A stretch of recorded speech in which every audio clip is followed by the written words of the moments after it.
A gente começa com os destaques de Brasília, aliás, um dia agitado na capital federal. O presidente do Senado, Rodrigo Pacheco, se reuniu nesta terça-feira com governadores para debater sobre a dívida dos estados. A gente recebe aqui a repórter Marília Ribeiro.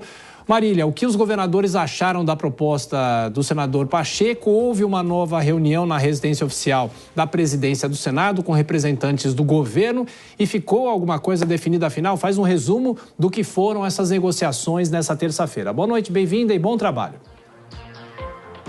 Oi, Thiago, muito obrigada. Boa noite a você e todos que estão nos acompanhando.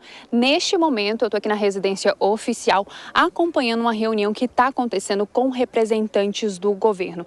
Nós temos a informação que o ministro Alexandre Silveira, de Minas e Energia, participa dessa reunião junto com o líder do governo no Congresso Nacional, Jacques Wagner, o líder do governo também no Senado.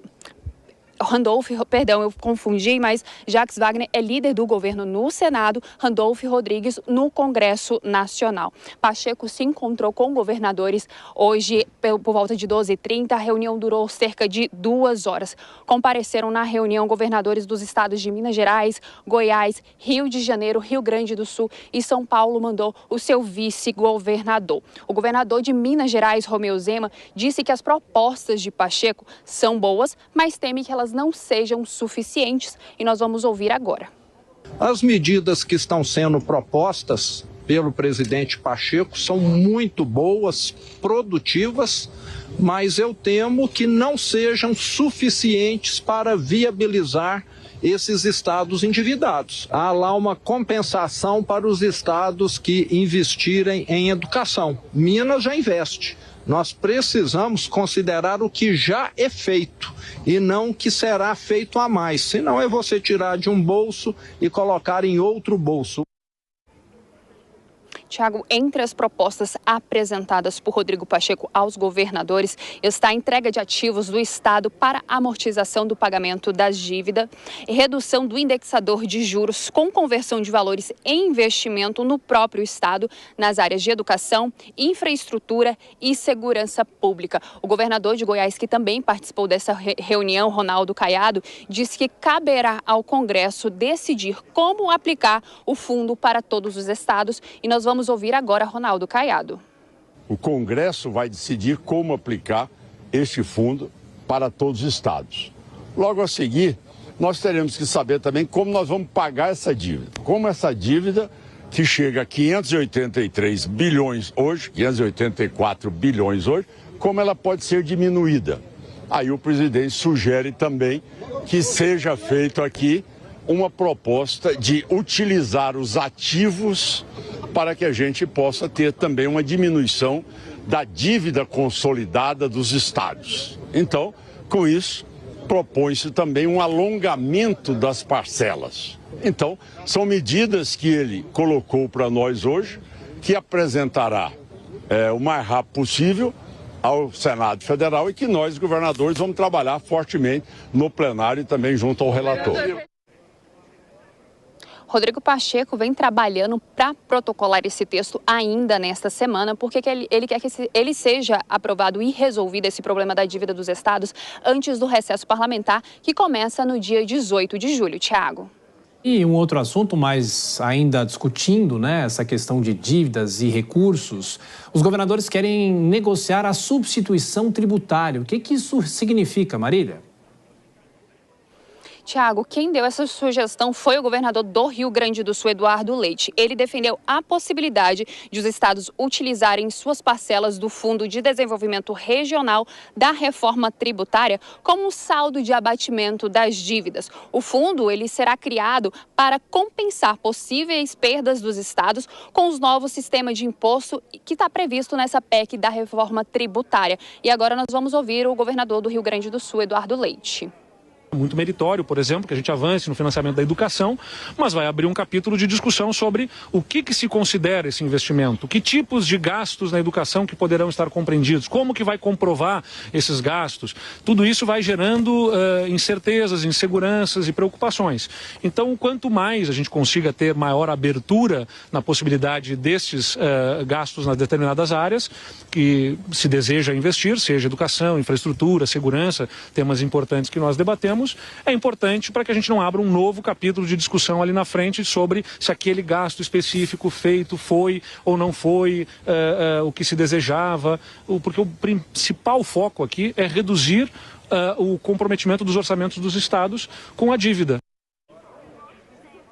Tiago, essa proposta de emenda à Constituição, reforma tributária, no caso, a regulamentação dela é outro assunto importante que está passando pela Câmara dos Deputados. Hoje, o ministro da Fazenda, Fernando Haddad, também se encontrou com o segundo grupo da reforma tributária, da regulamentação. Ele disse que acredita que esse texto ele será entregue ainda nesta semana e será aprovado com os 257 votos que são necessários. Segundo o líder do governo lá na Câmara dos Deputados, José Guimarães, essa proposta vai ser aprovada com pelo menos 400 votos. Amanhã, a expectativa é que esse texto seja apresentado para o presidente da Câmara, Arthur Lira, e para os líderes partidários.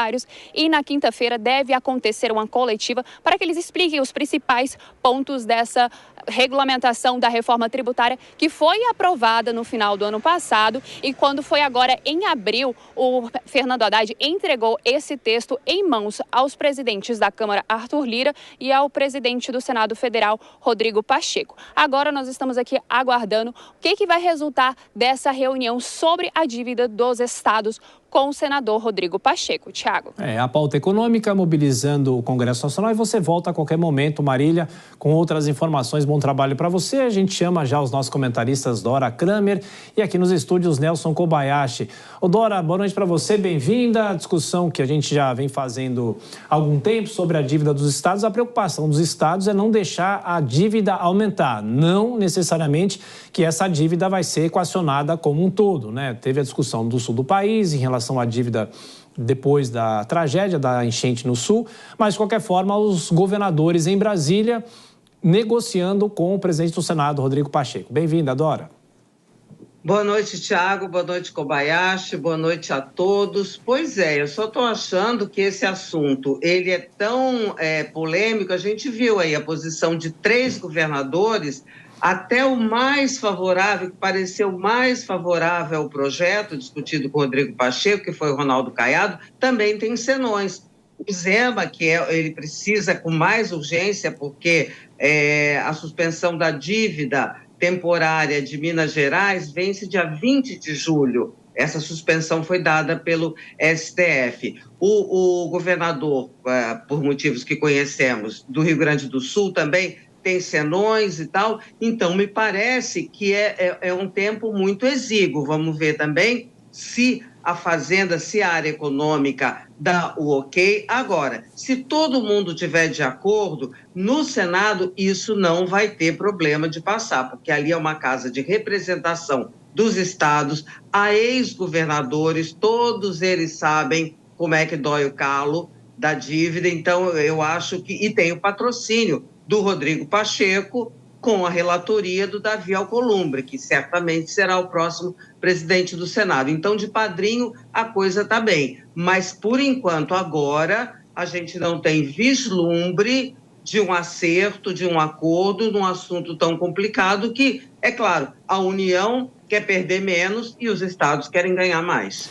E Kobayashi, o governador Ronaldo Caiado falou sobre um fundo, né? A discussão sobre um fundo de recursos, obviamente, de que forma isso poderia funcionar e se isso dá certo no Brasil, porque a gente já viu discussões muito grandes sobre fundo em relação ao petróleo e outro tipo de discussão também, até fundos da reforma tributária. Sempre que se fala a respeito da criação de um fundo, Tiago, na verdade um remendo. A ideia seria, na verdade, a ideia ideal seria que não precisássemos desses fundos. Boa noite a você, boa noite a Dora Kramer, boa noite a toda a audiência do Jornal Jovem Pan.